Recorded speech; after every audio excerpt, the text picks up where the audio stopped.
So that was it, just a map, she said, as if the map was of little consequence. But a few minutes after she had begun to talk about the map and Deleuze, we both knew the threshold had been crossed, and the details of that crossing and what it meant would be determined later.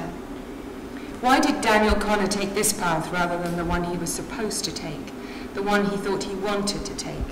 What Reverend Samuels would call the righteous path, the one that went with Cuvier, with hard work, apprenticeship, patronage, the one that would almost certainly lead to success. Why instead did he take the path that led into the muddy and shadowy labyrinths with the heretics and the thieves? You'd have to ask him that. I am no longer that Daniel Connor. That one, that boy, is many Daniels ago, several lost skins ago.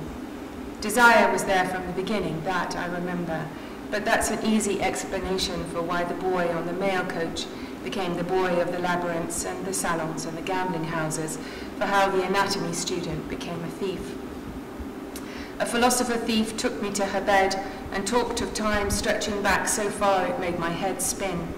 Talked of water moving over mountain ranges, over millions and millions of years, drip on drip, small rivulets carving rock. She whispered of colonies of corals creating continents, of the minute skeletons of chalk creatures making cliffs, of seabeds heaving up and slowly pushing fossilized oyster beds to the peaks of mountains, hundreds of miles up and away from the sea. She murmured of continents drifting apart and drifting back together again, and she entwined and unraveled mind and body, so you stopped knowing where one finished and the other began. People talk about falling amongst thieves. I fell amongst thieves in the city of Paris in 1815, except that it didn't feel like a falling. It felt like a flight. I was heading for the bridge and would need to turn left onto the bridge. Sorry, I was heading for the library and would need to turn left onto the bridge, but determined to catch the last of the afternoon sun, I took a table outside one of the cafes on Quayside and ordered a coffee. This was, after all, part of what I was supposed to be doing, taking in Cambridge, finding the 17th century. I thought, this is research. The mottled green of the scrubland along the riverbank from Chesterton had given way to grass, hedges, flower borders, where Magdalen College began the great sweep of colleges lining the river as it curved its way from the north to the south down to Queen's College, past Silver Street and on to Peterhouse. From here, the river belonged to the colleges. For hundreds of years, men and women labourers employed by the colleges had kept this water's edge spruce, mended its bridges, trimmed its hedges, tended its flower beds, painted its windowsills, polished its glass. Beyond this point on the river, Cambridge became a kind of miniature Venice, its river water lapping up against the stone of college walls, here mottled and reddened brick, there white stone, stained, lichened, softened by water light. Here the river became a north-south tunnel, a Gothic castle from the river, flanked by locked iron gates, steps leading nowhere, labyrinths, trapdoors, landing stages, where barges had unloaded their freight, crates of fine wines, flour, oats, candles, fine meats carried into the damp darkness of college cellars. Great bridge carrying the North Road into Cambridge and onto London across the river in a diagonal stroke from northwest to southeast was the single most important entry point to the city, where all northern traffic moving by water or by road made its way south. Now, Bridge Street was lined with bag and hat shops, little boutiques selling jewellery. I had Elizabeth at my side again, the Elizabeth who conjured Stourbridge Fair from February winds for me, Elizabeth the shaman of the 17th century.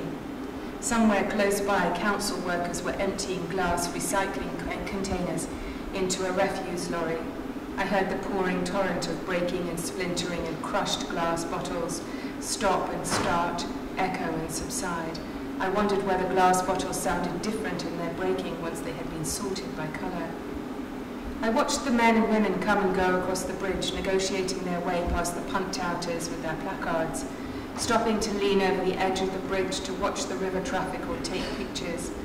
But instead of finding the 17th century, I began to wonder where you were at that moment, whether you might be walking this way, how you would meet my eye. Yes, it was when I was thinking about you that I first saw him, not out of the corner of my eye or on the edges of my vision, but there on the bridge directly in front of me, How far away? About 50 feet. What did he look like? He had white hair and a red gown. I saw the white hair first, a thin young man, about the same age as the punt touters, but looking old before his time, his hair worn to his shoulders so that it blew slightly in the wind as he leaned against the metal of the bridge, flanked on either side by Japanese tourists taking photographs. He wore no hat and his university gown was scarlet, not the usual black. It was the shock of recognition that made me gasp. He met my eyes. Mutual recognition, a raised eyebrow, the slightest upturning of the edges of his mouth. Or did I imagine that? What was I doing hallucinating Newton on a bridge in Cambridge? He was as definite as a picture in a frame, yet around him everything fell away. There was a smudge around him, as if what I was seeing was something underneath the surface of my reality. As if someone had rubbed away the surface of my Cambridge, its boutiques, cars, bicycles, and hat shops, so that for this moment, there were shades instead, even smears of men and women from this world walking behind him, from his world, walking behind him through the optical smudge he occupied or had made. Perhaps he had done the rubbing through from his side. How then was it that I could see him, see through into that?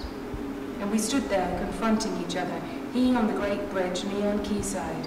There was a falling away such as even Elizabeth could not have conjured, yet nothing much changed. Neither of the Japanese tourists on either side of him on the bridge seemed to show any surprise at his presence. I can hear again as I write the intense hush into which the sounds of the afternoon fell away. Quayside lost for a moment its clamour. I might even have said for a moment it lost its colour. They faded into a kind of black and white. That would happen again later, much more sharply, that draining out of colour. But then you wouldn't know that. I didn't tell you. How long did it last? You ask that now, you who understand about the contractions and spasms of time, about that world and this. It lasted longer than I could breathe my way through it. It seemed to fix me from the bridge with a question, the scrutiny through the fading light. He had both hands on the ledge, and as he turned away from me, his hand grazed along the length of it. I can still see, as if I am seeing it now, the passing of his long fingers along the stone. He turned away. That was all I knew, and was gone. Thank you.